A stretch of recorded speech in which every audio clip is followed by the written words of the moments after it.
You guys already filled this out the last time we did 6.1a, but go ahead and make sure you guys can locate everything on the graph. It'll make our life a lot easier. So here you have an x-intercept. This over here is your other x-intercept. Okay. Right here is your y-intercept, your vertex, and your axis of symmetry. Okay, so you should be able to know what I'm talking about when I use that vocab as we move through this. So here we go. So yesterday when we graphed, you guys, I didn't give you very many parameters. We just had a table and I said pick some numbers. Today we're going to kind of try to bring that in a little bit. So now that you know what these are and where they are on the graph, we actually need to be able to find them. So the y-intercept is just a fancy word for me to say either two things. Go to your graph and find the number that hits the y-axis, or make x equal 0 and plug it into the original quadratic.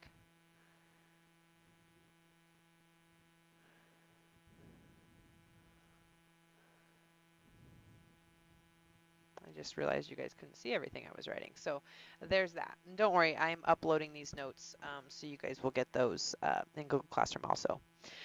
The axis of symmetry was that dotted line that you have going, and that's where that graph folds in half, and it's the same on both sides. So the way we find that is actually an equation. X equals a negative b over 2a, and we get a and b from the same place we've always gotten a and b, from the quadratic. So a is the coefficient or the number in front of x squared,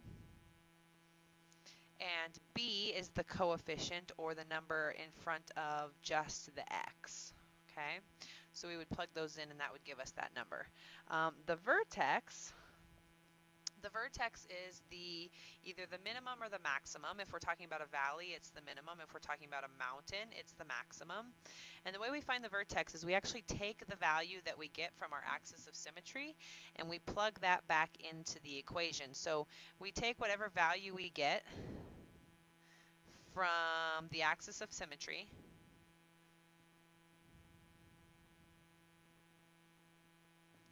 and we plug that into the original quadratic equation.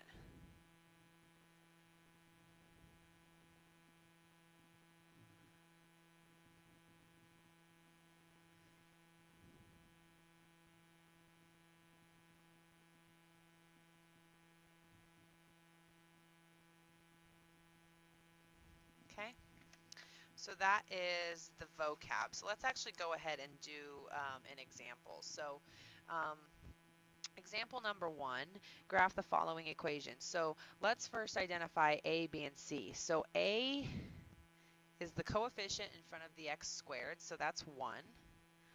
B is the coefficient in front of the x, so that's an 8. I threw you guys kind of a curveball on that one, huh? And C is the number without any of the letters, so that's 9 in this case. And so when we get down here to our notes and I want you guys to fill in the equation, it's quite easy. X is a negative, because it's in the equation. B is now 8, so we plug that in. Over 2 times A is now 1. And that goes ahead and simplifies to a negative 4. This is the axis of symmetry. It's a vertical line. X equals a negative 4. And it's also the x-coordinate of the vertex. Okay. So in your table, you need a couple of things. You must include the number that we just got above, that negative 4 for your axis of symmetry. That must be in your table. Okay. So for this specific problem, negative 4 has to be in there. Okay. I have changed the requirements from 4 to 2 points, so you guys can change that. And then other things that we should have in our table are 0, because that's going to be our y-intercept. And then go ahead and choose 2 points on either side of the -4 on your number line. So like on the left side we have -5 or -6. On the right side we have -3, -2, 0, so on, whatever. So just choose 2 that are on the same side. It makes our life awesome here in a few. So just like we have always done, we're going to plug this into the equation like we did in our last notes. So you guys have -4 squared plus 9 plus 8 times -4. We're going to do our order of operations. So exponents are first. So -4 squared is 16 plus 9 minus 32. And if we do 16 plus 9 minus 32, hopefully we get a -7. So our first ordered pair is -4, -7. Okay? We plug in 0. 0 squared plus 9 plus 8 times 0. We get 0. So our we get 9. I was getting ahead of myself there. So our second ordered pair is 0, 9. And we are going to keep doing this process until we have a handful of points to graph. And we do 4 plus 9, and we do minus 16, and we get a -3. And last but not least, we'll do the -1. Don't worry, when I come back, I will show you guys how to use your calculator. You're going to hate me that I made you do it all by hand. So you have 1 plus 9 is 10, minus 8 is 2. So that's a -1, 2. Okay? This is no different than what you guys have done forever. Specifically, when you first learned to graph a line, we had you guys choose points. You put them in a table. You got ordered pairs. Okay? So let's go ahead and graph those. So here we go. I'm going to draw my x and y axis, although this time we've got the fancy name for y, right? It's still y, but it's function notation. So we're going to call it f of x. We're going to label our axes because Mrs. Magruder hates us if we don't. You guys figured out yet that it's kind of a big deal? So here we go. Okay, and our first ordered pair was -4, -7. That was also our axis of symmetry. So our axis of symmetry, guys, is that dotted line, right? Goes right there. That's where that thing we know it's going to fold. So then we're going to go, our next ordered pair was 0, 9. It's a little bit off our graph, but it's okay. Then we had -2, -3. We had -1, 2. So this right here is the reason it should be a curve. My line is really bad. This is the reason I have you guys pick 2 points on one side, is because everything you have over here should be over here also because it's symmetric. So if this point right here is 2 points away, this one over here should be 2 points away. If this point right here is 3 points away, this one should be 3 points away. If this one is 4 points away, this one should be 4 points away. So you really, oops, man, I'm really bad at that line today.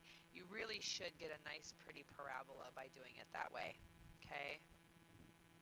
So that's what it looks like. So the question is, does this have a maximum or does it have a minimum? So are we talking about a valley or a mountain? If it's a valley, it's got a minimum. And the minimum is this point down here, which is the vertex. And if we were to approximate that, that was at a -7. Right? Right there, -7. That was our ordered pair that we did to get there. Okay? I think I got my deals. So that is it for notes, guys.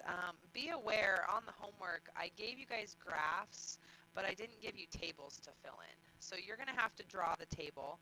You only have 6 problems because I'm realistic that that takes us some time by hand. When you guys go to choose your your x values, you're more than welcome to choose any that you want. However, notice on some of them, oops, excuse me, throwing that guys in your guys' face. Some of them have part of a graph that I would choose ordered pairs, or I'm sorry, x values in here.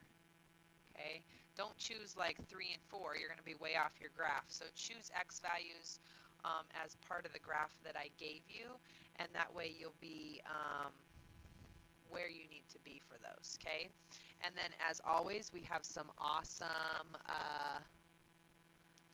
spiraled review here. So when you guys do this, you're factoring. So just as a general note, this one is GCF. This one is slip and slide. This one needs to group. And this is the difference of cubes. When you get down to 71 and 72, those are both synthetic division. And when you get to 74, 75, and 76, you get to choose either substitution or elimination. Okay, so obviously you guys might have questions. I will take care of those when I get back, I promise. But have a wonderful day, guys.